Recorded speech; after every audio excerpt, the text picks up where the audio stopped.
ವಾದ ಪ್ರತಿವಾದವನ್ನು ಆಲಿಸಿದ ನಂತರ ಹೈಕೋರ್ಟ್ ಇವತ್ತು, ರಾಜ್ಯ ಹೈಕೋರ್ಟ್ ಇವತ್ತು ರೇಣುಕಾಸ್ವಾಮಿ ಕೊಲೆ ಪ್ರಕರಣದಲ್ಲಿ ನಟ ದರ್ಶನ್ ಸೇರಿದಂತೆ ಎಲ್ಲ ಆರೋಪಿಗಳಿಗೆ ಹೋಲ್ಸೇಲ್ ಜಾಮೀನನ್ನ ಕೊಟ್ಟಿದೆ. ರೆಗ್ಯುಲರ್ ಜಾಮೀನು, ಇಂಟೀರಿಯಂದೆಲ್ಲ ಅಲ್ಲ. ನಟ ದರ್ಶನ್, ಪವಿತ್ರ ಗೌಡ ಅವರು ಇಬ್ಬರು ಇದ್ದಾರೆ. ತೀರ್ಪನ್ನ ಕಾಯ್ದಿರಿಸಿತ್ತು ಮಾನ್ಯ ನ್ಯಾಯಾಲಯ. ಇವತ್ತು ನ್ಯಾಯಮೂರ್ತಿಗಳಾದ ವಿಶ್ವಜಿತ್ ಶೆಟ್ಟಿ ಅವರ ಏಕಸದಸ್ಯ ಪೀಠ ತನ್ನ ಆದೇಶವನ್ನು ಪ್ರಕಟ ಮಾಡಿಬಿಡ್ತು. ಎಲ್ಲ ಅರ್ಜಿಗಳನ್ನು ಪುರಸ್ಕರಿಸಿ ಜಾಮೀನು ಮಂಜೂರು ಮಾಡಲಾಗಿದೆ ಅಂತ ಹೇಳಿದ್ರು. ಒಟ್ಟು 7 ಆರೋಪಿಗಳಿಗೆ. ಆರೋಪಿಗಳು ಕೋರ್ಟ್ ಅನುಮತಿ ಇಲ್ಲದೆ, ಕೋರ್ಟ್ ಅಂದರೆ ಅದು ಹೈಕೋರ್ಟ್ ಅಲ್ಲ, ಲೋಯರ್ ಕೋರ್ಟ್ ಅನುಮತಿ ಇಲ್ಲದೆ, ಅಂದ್ರೆ ಟ್ರಯಲ್ ಕೋರ್ಟ್ ಎಲ್ಲಿ ವಿಚಾರಣೆ ನಡೆಯುತ್ತೋ ಅಲ್ಲಿ, ಆ ಕೋರ್ಟ್ ಅನುಮತಿ ಇಲ್ಲದೆ ಬೆಂಗಳೂರು ಬಿಟ್ಟು ಹೋಗುವಂತಿಲ್ಲ ಎಂಬ ಷರತ್ತನ್ನು ವಿಧಿಸಿತು. ಆಫ್ ಕೋರ್ಸ್ ಲೋಯರ್ ಕೋರ್ಟ್ ಮುಂದಕ್ಕೆ ಬಹಳ ಸರಿ ಈ ತರ ಷರತ್ತುಗಳು ಬಂದಾಗ ಹೋಗ್ತಾರೆ, ಸ್ಪೆಷಲ್ ಅಪ್ಲಿಕೇಶನ್ ಹಾಕೋತಾರೆ, ಬದುಕುವುದು ನನ್ನ ಹಕ್ಕು ಅಂತಾನೋ ಅನಿವಾರ್ಯತೆಯನ್ನು ಪ್ರತಿಪಾದಿಸ್ತಾರೆ.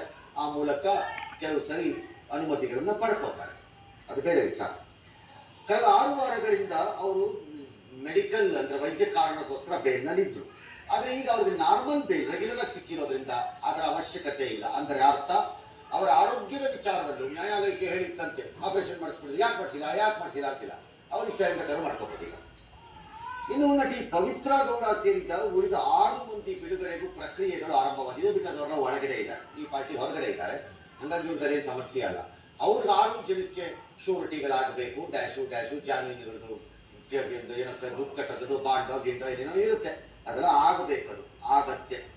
ಅದು ನಾಳಿದ್ದಾಗತ್ತೆ, ಭಾನುವಾರ ರಜಾ ಬರುತ್ತೆ, ಹಾಗಾಗಿ ಸೋಮವಾರ ಆಗಬಹುದು, ಆಗತ್ತೆ, ಎಲ್ಲ ಬಿಡುಗಡೆ ಆಗ್ತಾರೆ. ಪವಿತ್ರ ಗೌಡಿಗೆ ಬೇಲ್ ಸಿಕ್ಕಿಗೆ ಕೋರ್ಟಲ್ಲಿದ್ದ ಅವರ ತಾಯಿ ಕಣ್ಣೀರು ಹಾಕಿದ್ರು ಅಂತ ವರದಿ. ಸರಿ, ತಾಯಿಯಾಗಿ ತನ್ನ ಮಗಳು ಬಿಡುಗಡೆ ಆಗ್ತಾಳೆ ಅಂತಂದ್ರೆ ಸಂತೋಷದಿಂದ ಅದನ್ನ ಹಂಚ್ಕೊಳ್ಳೋದು ಅಥವಾ ಕಣ್ಣೀರು ಹಾಕೋದು ಅಸಹಜವಾದ ಕ್ರಿಯೆ ಅಂತ ನಾನೇನು ಕರೀಲಿಕ್ಕೆ ಬರಲ್ಲ.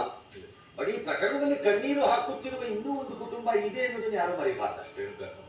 ಯಾವುದೋ ಒಟ್ಟಲ್ಲಿ ರೇಣುಕಾಸ್ವಾಮಿನೋ, ತಂದೆನೋ, ತಾಯಿನೋ, ಹೆಂಡತಿನೋ ಅಥವಾ ಹುಟ್ಟಿರೋ ಮಗು ಯಾವುದೋ ಒಂದು ಇದೆ. ನಟ ದರ್ಶನ್ ಸರ್ಜರಿ ಮಾಡಿಸ್ಕೊಳ್ತಾರ ಗೊತ್ತಿಲ್ಲ, ಅದು ಅವ್ರಿಗೂ ಬಿಟ್ಟಿರೋದು. ನನ್ನ ಪ್ರಕಾರದಲ್ಲಿ ಪ್ರಕರಣದ ಪೈಕಿ 17 ಆರೋಪಿಗಳ ಪೈಕಿ ಮೊದಲ 5 ಸಿಕ್ಕಿತ್ತು, ಈಗ 7 ಮಂದಿಗೆ ಸಿಕ್ಕಿದೆ. ಉಳಿದವರು ಅಪ್ಲಿಕೇಶನ್ ಹಾಕಿಲ್ಲ ಅನ್ಸತ್ತೆ, ಅವ್ರು ಹಾಕ್ತಾರೆ. ಈ ಹೋಗಿರೋ ರೀತಿ ನೋಡಿದ್ರೆ ಅವ್ರಿಗೂ ಡಿನೈ ಮಾಡ್ಲಿಕ್ಕೆ ಕಾರಣಗಳು ದೊಡ್ಡದಾಗಿದೆ ನ್ಯಾಯಾಲಯದ ಹತ್ರ ಅಂತ ಏನಿದ್ದಂಗಿಲ್ಲ. ಇದು ಈ ಮಧ್ಯೆ ನಗರ ಪೊಲೀಸರು ಈ ಜಾಮೀನನ್ನ ಪ್ರಶ್ನಿಸಿ ಸುಪ್ರೀಂ ಕೋರ್ಟ್ಗೆ ಮೆಟ್ಟಿಲೇರುವುದಕ್ಕೆ ಚಿಂತನೆ ನಡೆಸಿದ್ದಾರೆ ಎಂಬ ವರದಿ ಬಂದಿದೆ.